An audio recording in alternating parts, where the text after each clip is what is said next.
All right, I'm going to share with you my secret weapon when it comes to getting a party to do what you want. When you're a DM and you want the party to do something that they would never do, to go a place they would never go, to fight a guy they would never fight, to infiltrate a stronghold they would never infiltrate because they're not stupid, to do something completely out of character,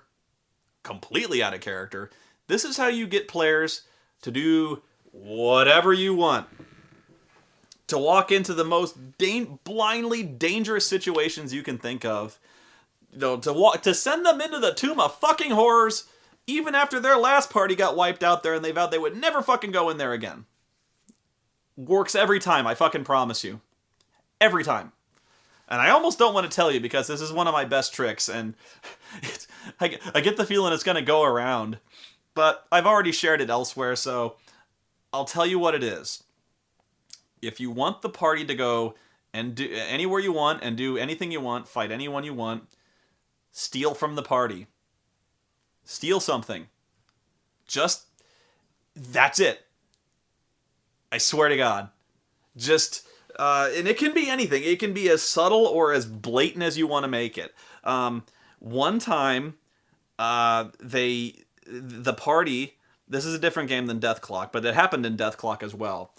One time, the party emerged from a dungeon that, there was a shrine to a cultist god, the serpent god or whatever it was, and they looted this dungeon. They had all sorts of ruby statuettes and gold figurines of snakes and cursed shit and magic shit, and I said, there were treasure chests full of silver pieces because these guys were very big on silver, so they had 3,000 silver pieces in huge trunks. So they went and they bought a wagon. They brought a wagon back to the dungeon. They loaded up the fucking wagon. They covered it with a tarp, and they go to town, and they go to the tavern. And this was actually really stupid of them. They didn't post a guard on the cart, but had they posted a guard, I would have done the same thing. But all of a sudden, they hear a commotion outside of the tavern, and somebody is stealing their cart, and has stolen their horses. So they all rode to town on this fucking cart. And I think one guy had another horse, and so they stole their wagon team, and somebody else stole their horse, and they were like, seriously, you had never seen a group this mad. They worked hard for this shit, and I stole it. And so they had so many. How did they know we had silver? And so I actually had a reason for that. I was always planning for some this was something that happened to me when I first started testing Ultima Online. Was there used to be a big problem, maybe still is, I don't know, but there used to be people who would wait outside of dungeons and camp there and attack parties leaving the dungeons and take their stuff because they'd be all weakened. They didn't have potions. They'd be low on health. They'd be low on magic and shit. So they were easy pickings. Why do the work when you can just pick on people coming out of the dungeons and take their shit? So these guys it was a group of thieves who saw these guys in really swanky armor with really fancy swords, guys in really swanky robes, wizards and shit, with a really great horse and shit. So they heard them talking loudly about their preparations to go to this dungeon and raid the shit, and so they all of a sudden they saw them, loading up a wagon, and they weren't being as circumspect about this as they probably should have.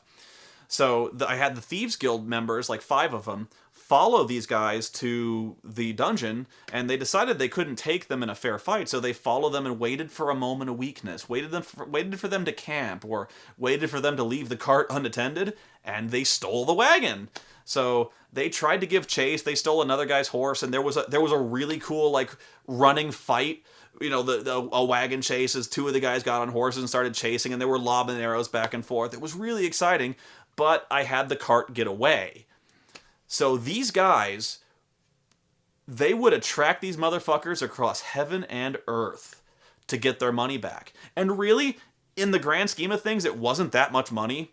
It was a few $100, by the end of it. And they kept the really expensive stuff on their own on their own person, but the trunks of silver. So in the end of it, it was 600 gold pieces total. It was a lot of money, but it wasn't But it was theirs. It was their money. I sent them across the fucking country finding this fucking wagon because it was theirs. And you don't do that. Now you don't even need to be that grand about it. You don't that was over the top. That was stealing their entire spoils of war for this dungeon. You don't need to be that. You don't. All you need to do is steal something.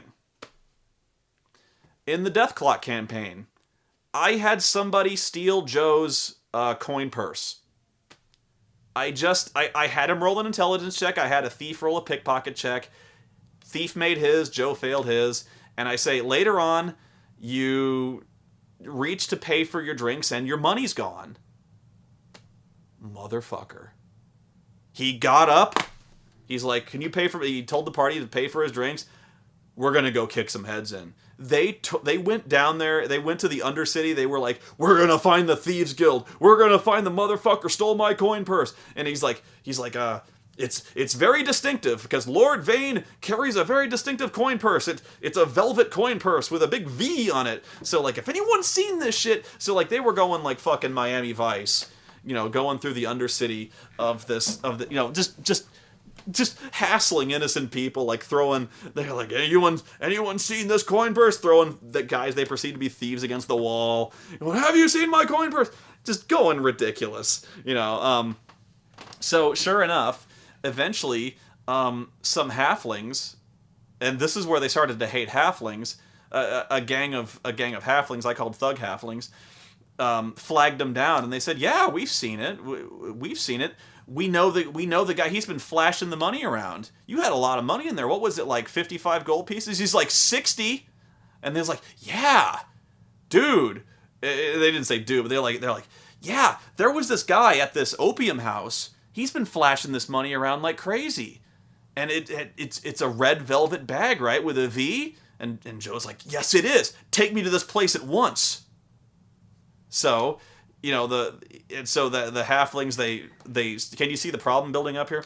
The halflings lead him through some alleys, and they point over there, and they goes, "In there. We're not going to go there because it's dangerous." And Joe's like, "I eat danger for breakfast." And so he walks down the alley right into an ambush because the thieves set him up. And so they set him up. It was this huge ambush. There was no way they could win, and they basically humiliated Lord Vane and I forget who else, and basically made them strip all their weapons and armor, and they basically left them in their underwear, humiliated and alone.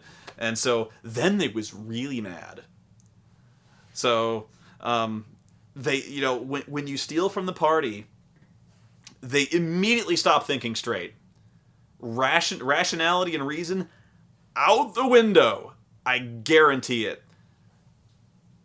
Over any amount of money, they will follow that motherfucker to the ends of the earth. If you give them a clue to follow, they will follow it. Like, let's say they find, in the place of their coin purse, they find a silver ring and a distinctive pad. They will show this ring everywhere. They'll be like, "You see this shit? They stole like 10 gold pieces from me."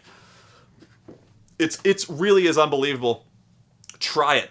If you're running a game, try it. Steal anything. Steal a coin purse. And if they get caught, they get caught. They catch a pickpocket that turned them in the city guard, no harm done. Whatever. You tried, they caught it, whatever. Don't be unfair about it. Had they left a guard there, I would have just said the thieves included a first level mage. He would have tried to cast sleep on the guy from a distance. If it worked, the guy fell asleep at his post and they stole the shit. At one time, I swear to God I did this. I had, there was a group of goblins who, it was winter, and they were very, very cold. And so instead of attacking the players, they simply stalked the players until they camped and stole their boots because they were cold.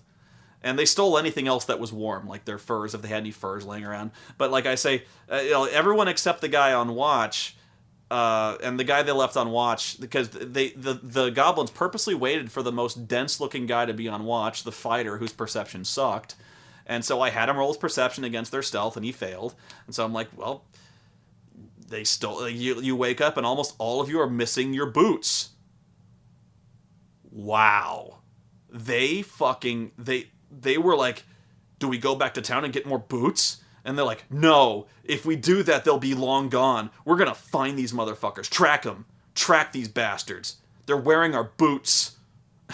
And I'm like, well, probably not, since your feet are way bigger. And they're like, they're wearing our boots. Look for our boot prints. And so, sure enough, they were wearing the boots, and they tracked them, and they tracked them through the fucking tundra, basically barefoot. They wrapped, like, I'm like, you realize you're going to get frostbite if you keep doing that. They're like, we're going to wrap bear skins around our feet. Who's got a bear skin? And so they're like, I'm like, okay, so you're tromping through the fucking forest and the snow. You got skins wrapped around your feet, and you're fucking pissed. And they find the goblins, they beat the shit out of them, and they took their boots back. But I could have sent those guys anywhere.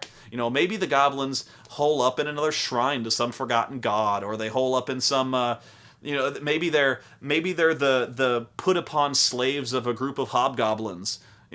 Maybe they're actually hiding in a barracks of some orc clan. And so by following these guys to get their boots back, they've accidentally they've accidentally stumbled right into an orc barbarian horde. And so, like, all of a sudden this has become way more difficult. You can have them do anything. And you can have this be as small or as big as you want. Let's say, one of your characters has an heirloom, or something that, like I brought up earlier, having some kind of clue to his father's murder, some kind of sapphire pendant. You could have that all of a sudden be missing, and I guarantee you that character, and this will actually be a good reason to go, tracking down the ends of the earth to find this thing. But yeah, anything you can think of, they will follow.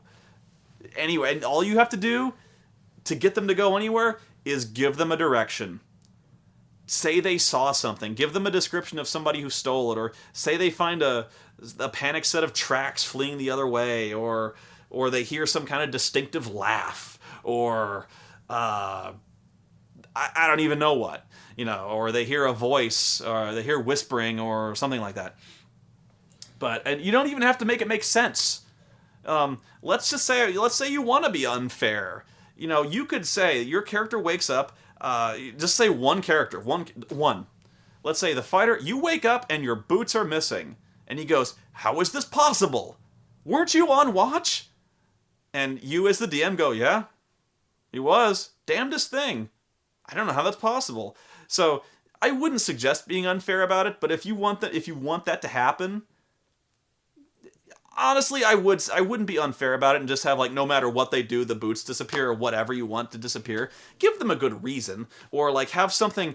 Another good thing is to have something lure them away, or, like, have a noise. Have the goblins be really crafty. Maybe the goblins start, like, rattling cans or making ooga booga noises in the forest. With the wizard wakes them up, and they're like, "Guys, there's something in the woods. Let's go check it out." And so they go check it out, and while they're checking it out, the other goblins, the first party goblins making the noise runs off. And they're never going to find him because they got these little holes, And so, but the other group of goblins that's hiding moves in to the abandoned camp, steals their shit, and runs. So you don't have to be unfair about this. It's all about misdirection. Very simple stuff. Made you look ploys that you get them once, maybe twice, but you don't want to do this a lot. This is not the sort of thing you want to do over and over again to get them to do. But it's one time to get them to do anything you want. And I would only do it one time, because otherwise it's not fair. Unless they're making deliberate fools out of themselves. But don't do the boots thing more than once. Don't do the steal the coin purse thing more than once, because otherwise it's going to be a cheap ploy, and they're going to know that you're breaking their balls and being pretty unfair about it. And that's when you start to get unrealistic. They start to suspect they're on the plot railroad. But one time, they'll buy into it immediately. Just do it. Swear to God, it really is the easiest thing. I just did it by accident one time, where that was how it started for me, was I stole their wagon, and I just saw the look of utter hatred on their face when some assholes had the sheer unadulterated balls to steal their stuff that they had rightfully stolen. That shit was not going to stand. And then from there, I just kind of progressively scaled it back to see what was the minimum I could do to steal their shit. One time I want to do is have one character wake up and have a huge chunk of his hair missing, like just to like shave off like his bangs, or like I don't even like shave off his mustache. I don't know how that would work, but like all of a sudden like a piece of his hair is missing. It's like really obviously missing, and the guy's like, "What the fuck? Why would they? Who stole my hair?" I do kind of want to see if I could eventually pay that off, but now that I've explained it, I can never do it again. Maybe not. Maybe if they've never seen the videos, I could do it again. But it really does work. But just don't be unfair about it. This is they can't know about this trick, otherwise they won't do it. And I may have just blown the trick for all time by explaining it to you, which is why I didn't want to do it. But yeah, one time, just do it once, and I guarantee you excellent results.